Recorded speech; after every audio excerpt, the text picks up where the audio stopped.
अस्सलामुअलैकुम वरहमतुल्लाहि वबरकातुहू। उम्मीद है आप सब खैरियत, तंदुरुस्ती और आफियत के साथ होंगे। आप देख रहे हैं मेरा और अपना YouTube channel JJC by sir Jawad. मैं हूं जवाद अख्तर। आज की lecture video first year maths का chapter number 11 new chapter start हो रहा है, एप्लीकेशन ऑफ ट्रिग्नोमेट्री। इससे पहले मैं आप लोगों को चैप्टर 10 करवा चुका हूँ, तो वो देखिएगा।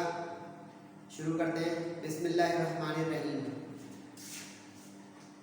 इस चैप्टर में 4 एक्सरसाइज हैं और ये चैप्टर इम्पॉर्टेंट है कि इसमें लॉन्ग क्वेश्चन भी है, शॉर्ट भी है, दोनों तरह के क्वेश्चन हैं, लेकिन ज़्यादा इसमें शॉर्ट क्वेश्चन है।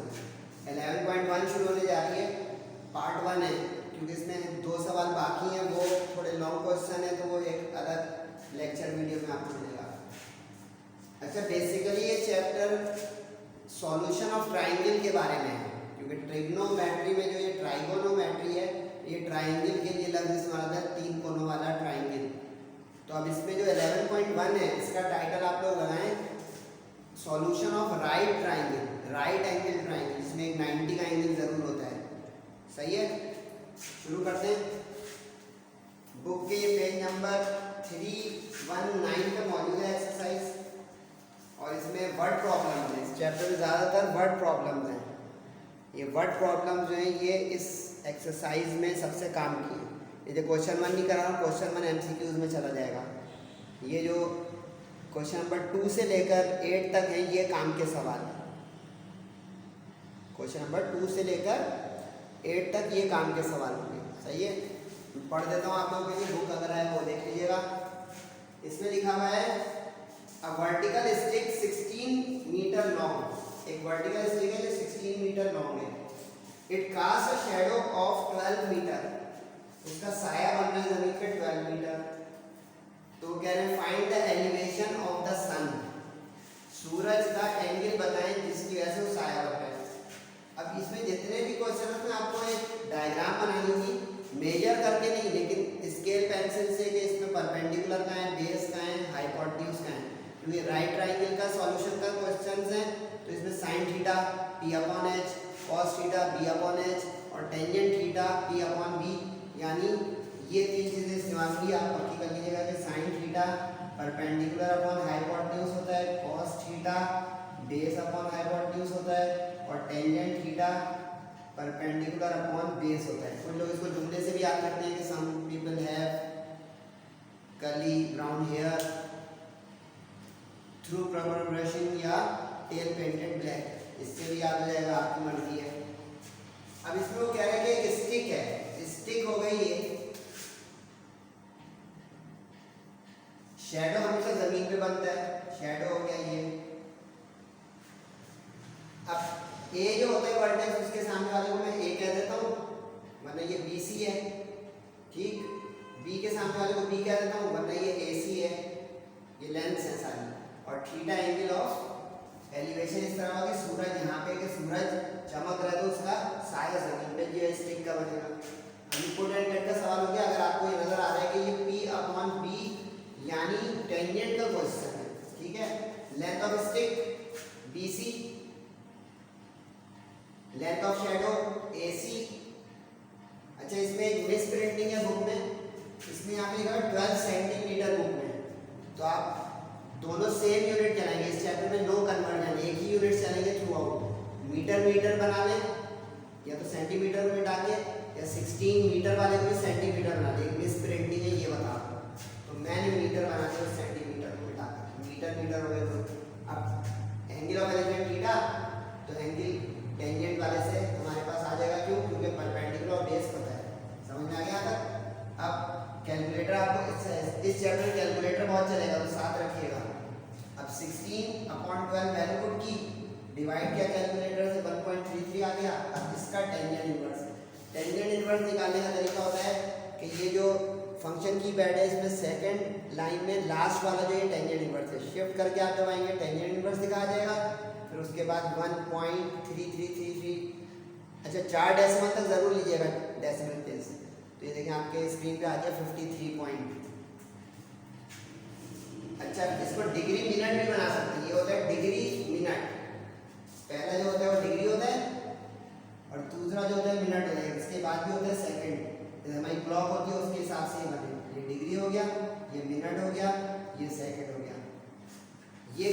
कैलकुलेटर पे कैसे आता है? कैलकुलेटर में जो फंक्शन कीपैड है, फंक्शन कीपैड जिसमें मैं अभी आपको टेंजेंट इनवर्स वाला बता रहा था, उसी के बिल्कुल लेफ्ट पर आ जाए, उससे सेकंड, लेफ्ट से सेकंड, अगर वो आप जो लिखेंगे अभी 53.13, 53.13 लिखा और वो बटन दबा दें तो डिग्री का निशान बना हुआ आ जाएगा आपकी स्क्रीन पे, आ गया। अब अगर आप इज इक्वल टू दबाएंगे ना तो इसको डिग्री मिनट कर देगा वो, ये देखिए 53 डिग्री 7 मिनट, समझ में आया? यानी आप 53.13 जो आपका आ रहा था इन्वर्स लेने के बाद वो लिखें और वो बटन दबा दें सेकंड वाला लेफ्ट से, स्क्रीन पे जो आया उसको आप इज इक्वल टू दबा दें आंसर के बराबर वाला कोने वाला बटन, तो आपको वो स्क्रीन पे डिग्री मिनट कर देगा। ये करना लाजमी नहीं है, फंक्शन सिखा दिया मैंने आपको, जेजेसी सर्जवा के फंक्शन भी सीखे हैं साइंटिफिक कैलकुलेटर में। तो ये दो आंसर मैंने और करके लिख दिया है, मर्जी आपकी एक भी लिख सकते हैं। तो angle of the elevation of the sun हो गया। दूसरा क्वेश्चन देख लें, क्वेश्चन नंबर 3, ये भी वर्ड प्रॉब्लम है। क्वेश्चन नंबर 3 में वो क्या है, find the distance of a man from the foot of a tower, distance of man from foot of tower 169 meter high when the angle of depression from the top of the tower is 48 degree 30 minute। इसमें angle of depression दिया हुआ है, इसमें दो चीजें समझ लें। Angle of elevation हमेशा नीचे से मेजर होता है, यानी मैं यहाँ पे खड़ा ऊपर की तरफ देख रहा हूँ, ये एंगल ऑफ एलिवेशन है। नीचे की तरफ अगर ऑब्जेक्ट है और वहाँ देख रहा हूँ तो ये डिप्रेशन है।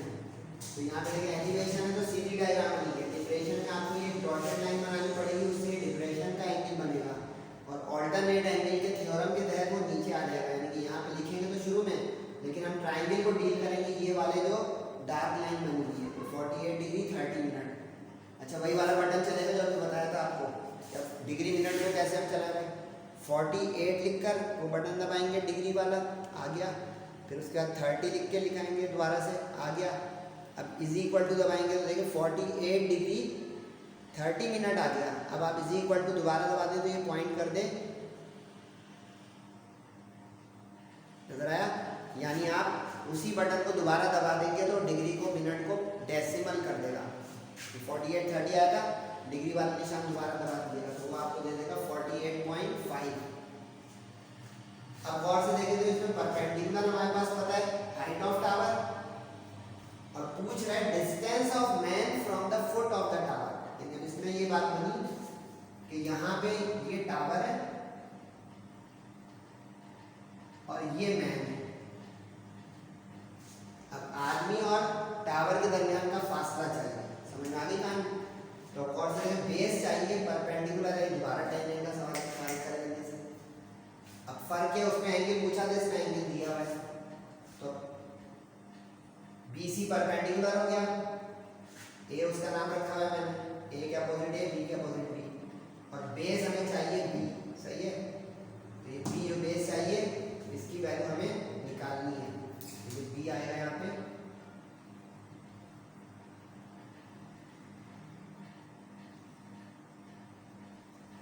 किस तरह आएगा? पहले कैलकुलेटर से टेंजेंट 48.5 निकालिएगा, 1.4 डेसिमल प्लेस पे जरूर लीजिएगा। फिर ये क्रॉस इधर हो गया, बी उधर क्रॉस हो गया, वैल्यू आ गई 149.5, यानी distance between man and foot of the tower.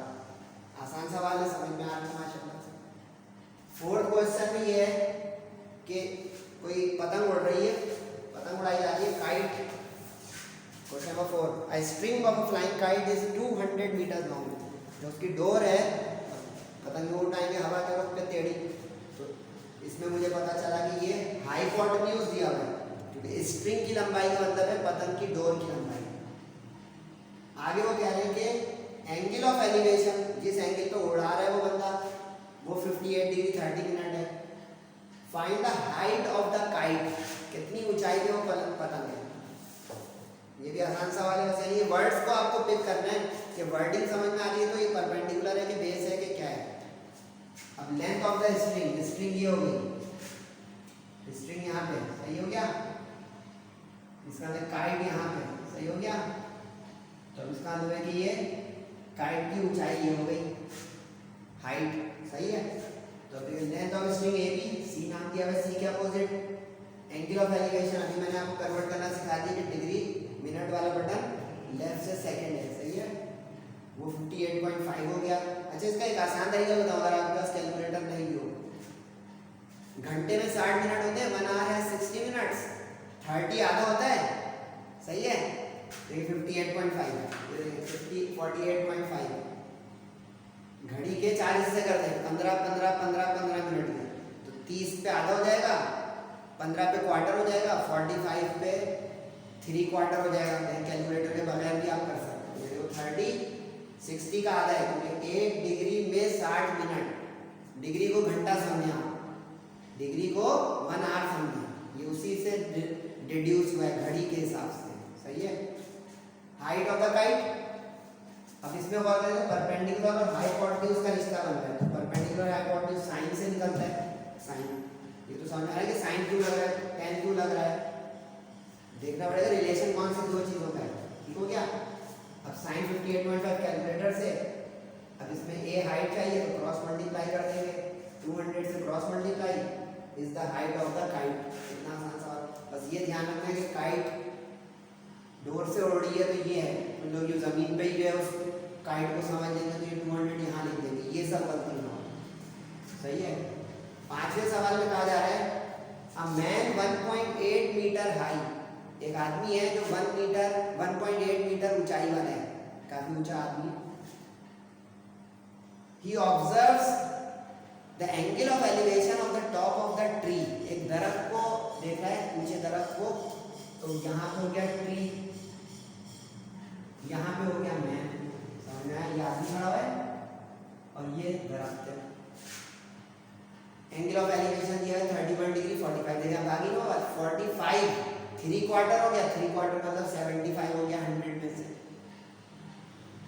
एक चीज बता सकते हैं 20 और 15 मिनट का भी दिया हो तो इसका मतलब 0.25 हो जाएगा, 30 मिनट दिया हो तो 0.5 हो जाएगा, 45 दिया हो तो 0.75 हो जाएगा। लिस्ट भी बना दी कि कैलकुलेटर नहीं है तो भी कर लो, तो देखिए 45 75 हो गया, समझ में आ गया। अब distance of man from the tree, वो कह रहा है वो आदमी जो है दरख्त से 12 मीटर दूर खड़ा है, तो ये फर्स्ट हो गया 12 मीटर, तो यहाँ पे दरख्त है, यहाँ पे आदमी है, दरख्त भी वर्टिकल खड़ा होगा, आदमी भी वर्टिकल खड़ा होगा। हाइट ऑफ द ट्री पूछ रहे हैं, थोड़ा सा ये ट्रिकी सवाल है पिछले तीनों से, कैसे। अब ख्याल में कि दरख्त जो है उसके रूट जो है, जड़ जो है वो जमीन से निकलती है, और आदमी जो है वो जमीन पे खड़ा है, तो अब दोनों का ग्राउंड लेवल तो एक हो गया, ये ग्राउंड लेवल हो गया, और जो रखिएगा ये ग्राउंड लेवल हो गया। अब ट्री इस बुनियाद पे पूरा यहां से यहां तक हो गया, ये पूरा हो गया ट्री।